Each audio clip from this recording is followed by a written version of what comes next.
বাদশাকে সুমামা ইবনে উসাল, ইয়ামামার বাদশা, যার অধীনে হাজার হাজার প্রজা কি করতেও বসবাস করত। বলেন না সুবহানাল্লাহ। একটু কথা হলো, মজার কথা হলো, 2 দিন পরে নবীজি তার কাছে আসছে, এসে বলতেছে, সুমামা কোনো কষ্ট হচ্ছে আপনার?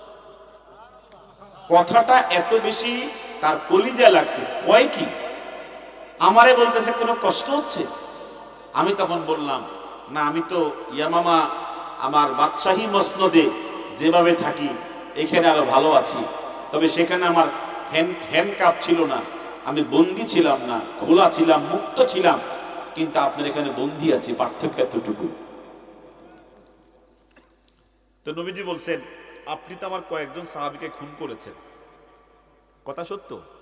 কহ, আমি রাত্রে গুপ্তভাবে হত্যা করছি, কেউ ছিল না, কোনো সাক্ষী ছিল না, আমি নিজেই স্বীকার করছি, আমি আপনার কয়েকজন সাথীকে খুন করেছি।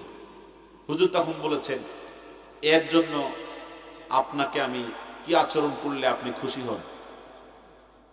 আপনি তো খুন করছেন, আমি কি আচরণ করলে আপনি খুশি হন? দেখছেন কত সুন্দর কথা। তখন সুমামা তখন বলেন, আমি যেহেতু খুনি, আপনি পারেন আমাকে কেসাসের মাধ্যমে আমাকে হত্যা করতে, অথবা যতজনকে হত্যা করেছি তাদের বিনিময়ে আমার থেকে দিয়ত দাবি করতে পারেন। দিয়ত মানে মুক্তিপণ, যত টাকা বলবেন অত টাকা আমি দিয়ত দিতে রাজি আছি। অথবা আপনি ওমা আরসালনাকা ইল্লা রাহমাতাল লিল আলামিন, আপনি গোটা পৃথিবী সমস্ত মাখলুকাতের জন্য রহমত, করুণা, দয়া। মুশরিক হইও কোরআন জানে, কথা বলবেন। আপনি এতটুকু ক্ষমতা রাখেন যে আমাকে আপনি বেকসুর কি করতে পারেন, খালাসও করতে পারেন। হুজুর তখন বলছে, ওমর একটা কাজ আছে, দিয়ে আসো। ওমরকে ডাকতেছে। ওমর মনে করছিল মনে হুজুর বলবে, দাও একটা গর্দানের মধ্যে মেরে দাও। ওমর তরবারি টোকাইতে আছে, মনে আমাকে হুকুম করবে, এই তরবারি লাগবে না, তুমি দিয়ে আসো।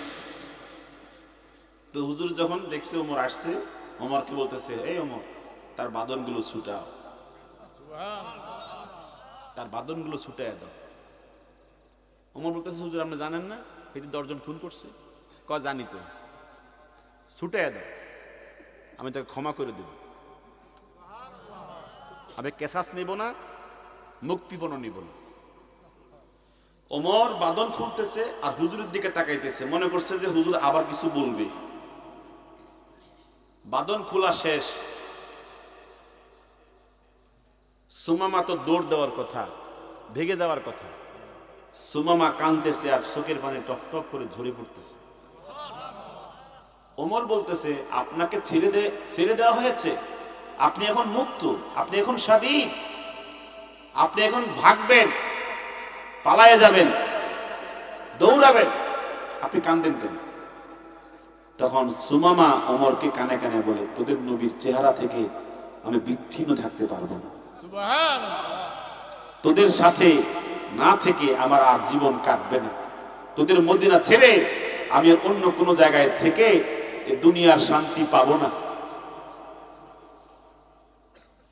তখন সুমামা ইবনে উসাল বলেন তার ওমরকে, এদিকে গোসলের জায়গা আছে? আছে। তো বাকি নামক জায়গা দেখাইয়া দিলেন। সুমামা সেখানে গোসল করলেন, পাক পবিত্র হয়ে নবীজির কাছে এসে, হুজুর তখনও সাহাবীদের সাথে একত্রে একই মজলিসে। সুমামা তখন ঘোষণা করছে, ওয়াল্লাহি আল্লাহর কসম করে বলছি, আশহাদু আল্লা ইলাহা ইল্লাল্লাহ ওয়া আশহাদু আন্না মুহাম্মাদান আবদুহু ওয়া রাসূলুহু।